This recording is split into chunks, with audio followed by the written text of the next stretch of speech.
Hello, and thanks for taking a look at this presentation. I've got a lot of information in here, so you'll probably want to use your pause button occasionally to read the detail. This all started Christmas of 2011. I wanted to buy my wife the best quilting sewing machine I could find. It looked like the Bernina 550 QE would do that. I couldn't get pricing information on the internet, so I had to go into the retailer, who told me the price they were charging for the machine was $4,399.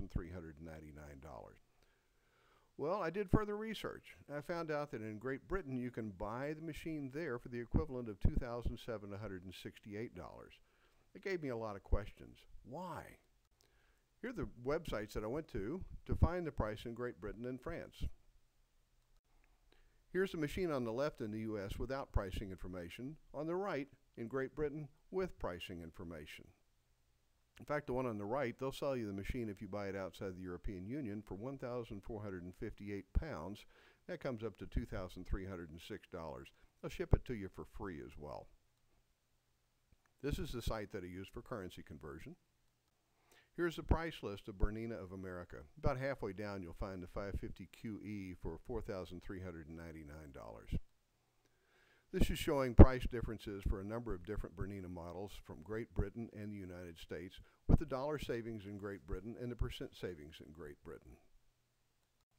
Well, I tried to get help from Bernina International because I did want to buy the 550. I wrote letters to the CEO, Claude Dreyer, wrote letters to the United States arm of Bernina, and I never did get any assistance from them in finding a machine for a comparable price.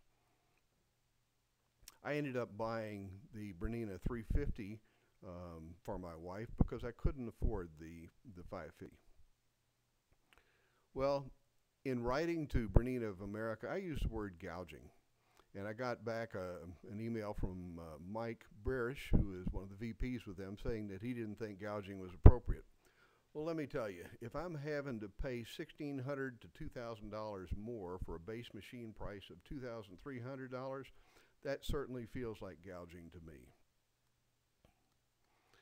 This is the first email I got back from Bernina of America, and in this, they basically said they don't have any control over what the retailers do, and they really can't help me in my request to get the machine for less over here than in Great Britain. I'm using these to indicate that I didn't get any response back from Mr. Dreyer, none at all. Here's a response I got back from a very nice lady with Bernina International, Annette Warner. She apologized for me not hearing back from them and then went on to say that there really wasn't anything she could do to help either.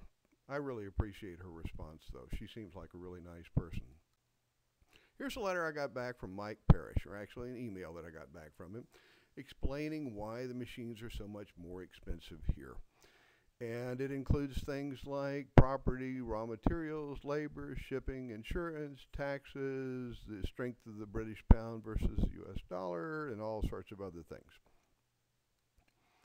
Well, here's what I think. What I heard from Bernina International, they said that the retailers are independent and they might choose not to post their prices. Actually, in the United States, Bernina of America currently prohibits retailers from posting information on the web on prices. Also, one of my retailers told me that the reason the machines are more expensive here is the difference in electricity between Great Britain and US. Here's an ad that I found for the machine in Moscow. You'll notice the price is listed. I'm not sure what the currency is, but they are allowed to post the prices. So you can post the prices in Russia, you just can't do it in the United States. This is what I heard from Michael Parrish, where he talks about prohibiting the independent dealers from posting things on the internet. And here's a mission statement from Bernina International, where they talk about, we're committed to a policy of openness, constructive criticism, and dialogue based on mutual trust.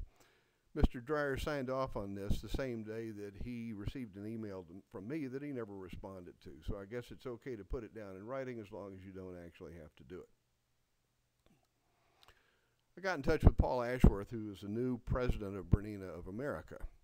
He had a problem with me using $4,399 through this presentation and said that the machines are available for less money. So he got information from a number of retailers across the U.S. on what the machines actually go out the door for. and that looks like anywhere from $29.99 through about $34.99 or something like that. Well, he was able to find this information. You and I wouldn't be able to call into a Bernina retailer and get this information. He also went ahead and said that he did his own research comparing England and the U.S., and he found that in every case, the machines are cheaper there than they are here. He doesn't think that the machines are the same for some reason, but after the research I've done, they certainly look the same to me. His final recommendation to me: I had trouble buying the 550. It was just out of my price range. Well, Mr. Ashworth is now telling me I ought to go back and buy a second machine, and that if I buy a second machine from them, they'll probably give me a whole lot better of a deal on that second one than they did on the first one. I just was stunned when I got this response. What can you do? Talk with your retailer. Take in some of this information. Send me an email. I'll send you the original copies of emails I got from Bernina International, the one with pricing from Paul Ashworth and stuff. Take it into your retailer. Show it to them. Tell them you want a comparable price. If they won't give it to you, buy your machine somewhere else or buy it from somebody else. Talk to your friends about this presentation. Get word out there, and maybe, just maybe, it may get Bernina of America to change some of their policies. Moving forward, I thought about putting a website together with pricing information, but I put some pricing information in this, and that should suffice for now. But if somebody wanted to put a website together where they show what the pricing is, I think that'd be just a really, really good idea. Personally, in dealing with Bernina for 4 or 5 months now, I'm just so sick and tired of dealing with them that I don't ever care to deal with them ever again. Here's some information where you can get in touch with some of these folks. You write Cloud Dryer, don't wait for a reply. You want to write me, I'll be more than happy to send you copies of any of this stuff, including pricing information that I've gotten from the new president of Bernina of America. Premise of this thing: all the information is accurate as of March 1st, 2012. It looks like Bernina of America is going to allow their retailers to post the manufacturer's suggested retail price. Now, that's the maximum price that they can charge, but they are going to allow people to put that on the internet. So there is some change coming down the road. Maybe someday they'll be able to do more competitive pricing. Anyway, use this information for your best interest. I wish you well in dealing with Bernina, and I wish you significantly more success than I've had with them. Take care.